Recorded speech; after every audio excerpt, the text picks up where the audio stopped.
world. Today's July 10th. My name is Chille DeCastro. I'm a journalist. I've been wrongfully imprisoned in the Clark County Detention Center for almost 4 months. Today, I've been rightfully exonerated because I did not obstruct and I did not resist.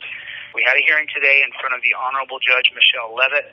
Michelle Levitt took a look at all the facts, read all the briefs, and then easily and quickly overturned my conviction on appeal, meaning I'll have no arrest record, I'll have no conviction record, it'll be completely wiped off my record entirely. Your Honor, Christopher Orem on behalf of Mr. DeCastro. Did you want him to sit down? No, you can stand up. But you can sit down if you want. You don't have to stand up throughout the whole hearing. Sit. It's up to you. I had shackles on my ankles, shackles on my wrist, had my waist chain around my belly. My nerves were popping and jerking, and I had all these feelings in my chest and in my heart. It was super intense for me internally, and I was just listening to what my defense attorney was saying, what Chris Orem was saying. The police officer testifies that this auditor approaches, says that he's a member of the press, identifies him immediately as a member of the press. I have video here. I also have exhibits. In Click, they begin speaking about that officers, in that case, person's filming on the Boston Common, filming from 10 feet away, 10 feet away. That's very relevant because the police officer in that case said Mr. DeCastro was 10 feet away. The First Circuit then goes on to talk about that officers sometimes retaliate because they don't like it. They don't like it. And they said that's what happened in Click. The officers didn't like it. You don't film us. You have no right to film us. So what does Mr. DeCastro do? When the officer tells him, back up, I can prove he does. I've attached the exhibits. I don't, if the state wants me to, I'll put it up and I'll show it. But we can see from Exhibit A that where Mr. DeCastro is standing, he's standing in a particular parking space. We can see in Exhibit B, he has now moved back. So the state, to continuously argue he would not back up, why are they doing that? Because they want to say he won't follow the commands. What Click is deciding is not like this court deciding whether there's a criminal activity. Click is suing the officers, and the officers are over in federal court saying, oh no, give us qualified immunity. And the federal court saying, no, not for this, you're not getting, for arresting somebody who's filming, you're going to get sued. You're not getting qualified immunity. You're going to have to fight this and go to a jury. I think that's very relevant because that's what's going to happen with this officer. The judge knows I backed up. She watched the video, and there is no 21-foot rule. The Wilson court determines that the only way to impede, the only way that you impede is that you have fighting words or you physically do it. I have no doubt, I know you've watched this video, and I could see how anybody could look at this and hear the speech, get in your car, little doggy, and write your ticket, and find that to be annoying. I see that. But that's protected, and we've been told that's protected now by our courts in Nevada, by numerous federal courts. And the state says something interesting, which I understand the state's advocating. The state says that trial counsel filed a memorandum. Well, I'm like, it was comical. I understand what the state's doing. They're saying they need to try to protect their conviction. But the trial counsel, what he did is he filed some memo that right when the judge is making her decision, finding him guilty, she's like, what memo? He said, well, I filed them. She didn't read, and then the state correctly, the state said, strike it. It's late. We should give you the opportunity to go look at it, and maybe my rendition of it is not the way you want to go, it's the state's rendition. But the fact of the matter is, at least you had it, and Judge Zimmerman didn't. And the police officer testified, well, the driver had a right to privacy. Like, the driver doesn't have. The driver's out in public. I don't know if right. The driver had a right to privacy. When you're out in public, you don't have a right to it. And here's another thing, Judge. The state then comes back in their response. Mr. Chen always does an excellent job, and he did here as well. And he cites a bunch of cases, every single case. It made me realize when I read it that they have real legal problems. They've got problems with the law. Because what I did is I read every single one of their cases, and what I found was, oh, this is not at all what these things stand for. Your marshal showed incredible restraint. I know that because I watched her try to kick him in the groin. She tried to kick him, and I watched it happen. And I don't think she was arrested. At some point, they did everything they could to just get her out of here. She was so obnoxious and abusive to your marshal. Yet the restraint shown was remarkable. I remember that because I addressed it with Officer Hawks. How did you do that? To me, it was amazing that a human being could practice that type of restraint, and that's what he did. And that's what this officer should have done. Get in your car, little doggy, and write a ticket. First of all, he's telling him to write the ticket. He's not obstructing him. He's just, it's like a directive. Counsel, be quiet and sit down. Okay, that's a directive. But you're not obstructing me from being quiet and sitting down. He's telling him to do it. And so I don't understand how the state can argue when I can see it for myself that the officer was concerned for officer safety. When he says that, when Mr. DeCastro says it, you can see the officer just gets irritated beyond my God, you don't say that to me. He just comes at him. And he doesn't pull a taser or anything like that. He's like, you're detained. And then he grabs him pretty hard. And he's trying to say, well, I'm a member of the press. I'm a member of the press. You can't do this to me. He tells him, call your supervisor. Don't do this to me. And he's like, he brings out 2 cell phones, so you know he's not armed and you know what he is. And even the officer said he knew about First Amendment auditors, but didn't say that they shoot people, because he was asked that. And he goes, I don't know if I said that. You know he was agitated. This wasn't about fear. This was about, truth be told, you can see it, it's obvious. The police officer was agitated. And the federal courts talk about that. He didn't stop anything. He didn't grab the officer. He backed off from the officer. Yes, maybe annoying. Yes, maybe provocative. But it is not obstruction. It's not resisting. These are trumped up charges. And that's what the cases show. They can't show you a case. Not a single case could they rely on to show this is obstruction or resistance. Not once. And in fact, like I said, I think trial counsel should have presented it to the judge beforehand. Then the judge could make the correct decision without even a trial. I think if the court had seen it beforehand and not being so agitated by calling the marshal a name, that the court could have ruled that this is clearly protected First Amendment speech. He read all the cases that the DA presented as facts against me and said these cases actually work in your favor. He was completely prepared, and he would come forward and then kind of drop his voice back down and humbly and meekly then again present the argument. Back and forth he went, and he had notes in front of him. He never stammered. First, I'd like to thank Mr. Orem. Considering that our response was called comical, I appreciate the nice words from him today. Regarding first and foremost with the ineffective assistance of counsel claim, even if counsel could have done it, we're still focusing on the prejudice problem. Ultimately, we're here, and this is the appellate court for this matter, so this court's going to make a matter of law decision. So I think ultimately everything regarding that issue gets resolved on a prejudice problem, whether or not Judge Zimmerman was apprised of the information that he wishes to put forth today. Now, with regard specifically to the First Amendment claim, Mr. Orem mentions that we cite to a number of cases, and the cases factually don't support our position, and I think we recognize that in our brief. There are cases where police officers have stopped individuals from filming encounters that they absolutely had a lawful right to do. This is why the court consistently talks about time, place, and manner restrictions. We don't doubt that that's the case, but to suggest that we didn't read those cases, I think is an unfair characterization, because what we're trying to focus on is whether the time, place, and manner restrictions were present in this case. Now, I agree, privacy is not a thing necessarily in public, which is why we didn't argue it. However, there are other concerns for time, place, and manner regarding safety of everybody involved, including the fact that when the officer's writing a ticket, when the officer's communicating with this lady who's been pulled over, when that lady is sitting in her car and not free to move because she's subject of a traffic stop, that the scene needs to be secure.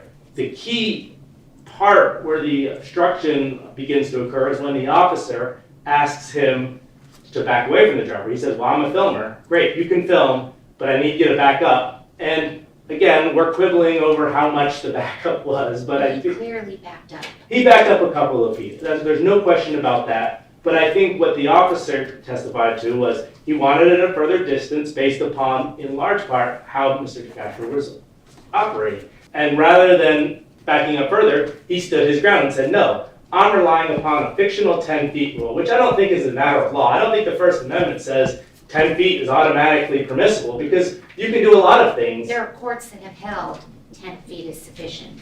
depending on what the situation is, all right? I agree. If I pull out a gun, is 10 feet still sufficient? We're an open carry state, for instance, so there are individuals who can carry guns. So if we were to say automatically that I'm 10 feet away, and that as a matter of law, that's sufficient, I think it's very different if the individual is doing certain things. If the individual has a grenade in their hand, We don't know if he's going to pull out a gun or pull out a grenade. What the flock are you talking about, Chen? What are you talking about, dude? If someone wants to do something that's horrible and illegal and sinful and murderous, they don't walk up with a camera and film and say, I'm a First Amendment auditor, I'm a member of the press. They go up behind the copper so we can't see them, and then they would do something like that. I mean, come on, dude. It was the most pathetic attempt ever by the DA to save the county some money because they're going to get sued now over this. we're not advocating, I didn't advocate for a 21-foot rule, even though that's what the officer said he was trained to do, in that he wanted the individual to move back a certain amount. But he never vocalized that. He didn't. He never verbalized, said, hey, you know, I want you to move 20, 21 feet back, go back to this line, don't come across this line. There was none of that because it happened so fast. I mean, the officer testified it was within like 10 to 15 seconds. Yeah, it's all on the video as well, Your Honor, so I agree that he doesn't give a specific number. And even if he had given a specific number, it's not that that specific number is somehow constitutionally permissible or not. The Honorable Michelle Levitt, she took a look at the case through the prism of whether I had violated the obstruction code of 191.190, 197, whatever it was. And so she looked at the case as though, did he obstruct? Did he violate the law? And I think when you did the Pepsi challenge, she said, no, he didn't. In hindsight, we can look at him and perhaps say, well, he was only here to put this on his YouTube channel. But ultimately, at the time that it's happening, this officer who interacts with him, who even tells him, you're allowed to film, but I need you to continue backing up, I think that's what the reasonableness is. That's what the time, place, and manner restriction is, not some magical number. That Mr. Castro was saying things like calling the officer doggy and whatnot. It's not about that. It's the totality of the circumstance which prohibited the officer from being able to safely and adequately conduct the traffic stop. And that's. Well, he immediately released her He did. also. I mean, he gets out of the car. I mean, it appears to me he was going to release her regardless because it was so fast. He said, you're free to go. And then he went to take care of the other issue. Yeah, well, I mean, what we have in this particular one is he went and did the records check, and then he mentioned too, she was surprised or even confused by the fact that she had an issue with her registration. Exactly. Now, again, I don't want it, it's speculating to assume what happened there, but certainly those are the facts that came out at trial. And so ultimately, whether he was going to take it or not, he may have taken her. Obviously, he pulled her over because the system, as he testified, said that there was an issue with her license. But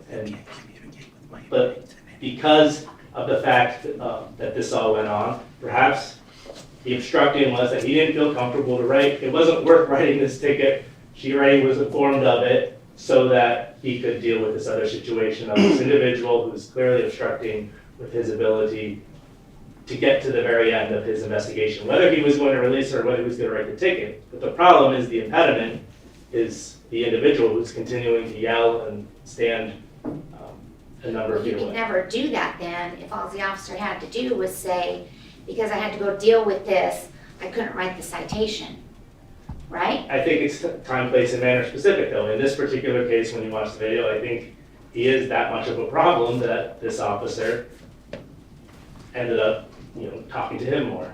So, but what's the obstruction? It's not the words and it's not the filming. I mean, the officer, to his credit, he said right away, you can film, you just need to back up, And I understand he didn't want him talking to the driver, but it didn't appear to me as though after he was instructed, don't talk to my driver, he didn't talk to her anymore. Is that accurate? That is accurate, yes. I kind of had a little inkling that she was going to rule in our favor when she started to tell the DA, but that's not illegal. He didn't break the law. And then when she said that, hey, hold on a minute, he did back up though. The cop asked him to back up, and he did back up. And as you guys know on Team DLZ, I typically don't back up. When the cop tells me to back up, I tell him no, I'm not moving my feet. But in this particular case, so if you guys want to know what the difference was, what I usually do is station myself 14 to 16 feet away. That way when they tell me to back up, I can tell them no, because I'm 15 feet away. On this particular case, though, I walked right up to the 10-foot mark. And believe me, I've been doing this for years, so I know where the 10-foot mark is. So when I walked up to the 10-foot mark and he said back up, then I slowly kind of drifted back 3 or 4 feet and telling him, no, I'm good right where I'm at, but I was slowly drifting back a little bit because I was right on that 10-foot mark. That actually saved me because then the judge said, no, he did back up, but he did back up. She made that point a few times herself. That made me believe that she was going to rule in our favor. And there he sits. By the way, the state didn't ask for him to sit there. Agnes Lexis asked for a suspended sentence, and Judge Zimmerman decided to give him the maximum. He's been in there 4.5 months for this. Okay, so this time the court's going to grant the appeal and reverse the convictions based on its First Amendment protected conduct. And Mr. Orem, you can prepare the order. Yes, ma'am. Thank you very much, Joe. He needs to be released from custody, so He'll be released. we'll No. Thank you. Thank you.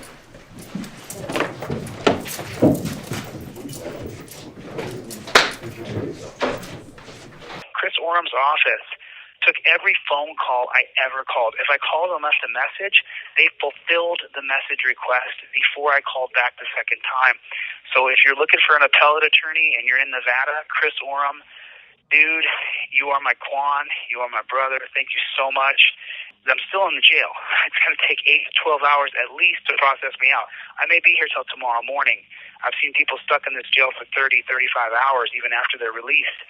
So I don't know if that'll happen for me. I hope I'm out tonight, but I'm not sure. For the members of Team DLZ, the faithful who've been with me the whole time, it's going to take me a couple days before I'm able to do a live stream. My front left tooth is broken in half. So I look like the Mad magazine picture, if you are old enough to remember the Mad magazine cover. I'm missing a tooth in the front.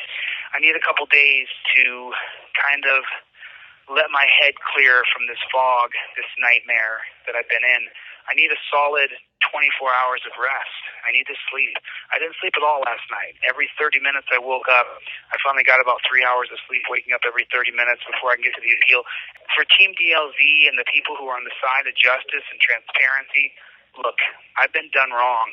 But I tell you what, other than getting retribution through the legal system and making sure that we hold the people accountable who cheated me, I'm not going to take any bitterness or resentment outside of these walls. I'm going to chase down justice with all my might, but I'm going to shake this shit off my shoes, and I'm going to step back into the world and go right back to what I was doing. I'm not going to stop. We don't stop. We don't quit. We never back down. We never surrender. We keep going. And just so you know, I am sorry I called that bailiff a pig. I shouldn't have called the bailiff a pig in court. I set a bad example for other people, and you shouldn't do it. I'm sorry to my family for doing that. I shouldn't have done that. My family wasn't proud of me for calling the bailiff a pig in court. My friends weren't proud of me. My relatives, my cousins, my brothers, my sisters, they were not proud of me for doing that. So I am sorry for that. But that doesn't mean I should have been thrown in a dungeon for 4 months, and that's what happened to me. So today's the day we celebrate. Thank you for your support. I love you all. I'll see you on the outside. See you on the next one. Later, Gators.